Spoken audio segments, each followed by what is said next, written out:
What's going on, guys? This is Crozen and welcome to the Soldier build. Now, I wanted to start off by just saying that I know there's quite a few of you here now, but if you want to see any type of build guide for the future, let me know in the comments and I will be sure to consider that for one of my future videos. So be sure to let me know. I know a lot of you haven't really told me, but I'd like to know what you guys think and what kind of builds you want to see for future references. So as far as this soldier build goes, it's a pretty interesting way to play the game.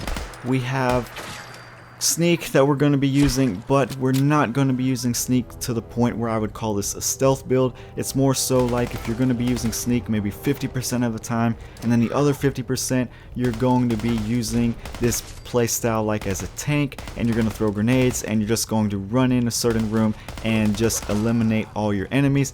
Sort of like how a regular soldier would be. Depending on the scenario, you're going to go in sneakily, if that's even a word, or if you're going to just go in and infiltrate all your enemies all at once. And that's why I called this the soldier build. So this is how your special should look like in creation. As you see, intelligence and agility are some of our higher numbers, but I will show you how this build looks like later in the game right here. So as you see, this build caps out at level 51 and all the bobbleheads have already been accounted for, and this is pretty much the whole overview of the perk chart. Now, your weapon boosting perk, I went for commando. As you see, the little Vault Boy animation, he's using an army helmet, so I just kind of thought that it really fits the whole soldier build well, since we're playing a soldier and he's looking like a soldier to me. So that's why I kind of went with commando. I normally never go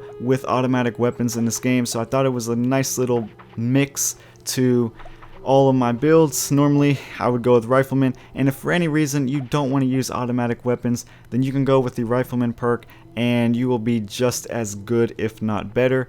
So that's just something to keep in mind. Also, I went with the hacker perk. This is another perk that I hardly ever use. Like 99% of the time I'm using locksmith, so I thought it was a nice little mix to all of my builds, and I thought I would try hacker for one of the first times, and I kind of like it. So I went with the hacker perk in this one, but if you don't want to use hacker, then you can go with the locksmith perk and that'll be okay. Now, I said we were using sneak, so obviously we are going to need our essential sneak perks, which is obviously the sneak perk, the Mr. Sandman perk, and the ninja perk. You definitely want to get the sneak and the ninja perk earlier on in the game. Those will really help your sneak, especially when you are at a lower level. So that's just another thing to keep in mind. I also went with the quick hands and the gun fu perk. It's best to save the gun fu perk for last. I kind of went over that in another video. So when you get to maybe around level 20 or level 30, that's when maybe you should start putting points into this and getting it ready for once you hit level 50, so you can get that last point. Now, I also went with the bloody mess perk, and that will give us an extra 15% damage in combat, and it really works well when you pair this up with automatic weapons, since it gives you a nice chance to have enemies exploding, and that's always fun to see, in my opinion.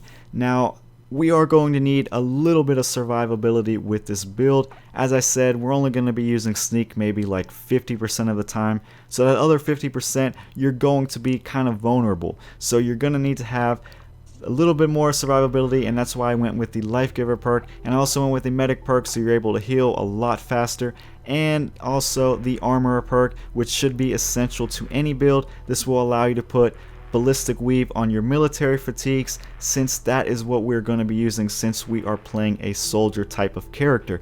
Now, I also went with the awareness perk, that way you're able to see your enemy's weaknesses, and I went with the demo expert, since we are going to be using grenades, and your grenades are going to do a lot more damage, and it's just all in all is a nice addition to this whole soldier build. Now, I also went with chem resistant and chemist, so you can use chems with this build as well, so things like jet and other things, you could use these and you can use them really well. Now, that is really it, guys. I know that was very quick, but there really isn't too much to this build, but it's a nice little way to play, especially if you kind of want to play a combo character, if you don't really have a certain pure type of playstyle that you want to play, but you can play this, you know, all out like a tank, or you can play this like a sneaky type of character, depending on whichever one you want to play at whatever kind of point in the game. So depending on what kind of tactics you want to do, say if you want to sneak on the first type of scenario and then you want to go all out in the second type of enemy, you can do that. All kinds of things you could do with this build, and that's why I called it the soldier build. So that should do it, guys. And like I said in the beginning, if you have any kind of builds that you want to see, let me know and I will consider making those builds, and that should really do it. So I will see you guys later, and please leave a like if you enjoyed this video and let me know what you guys think. See ya.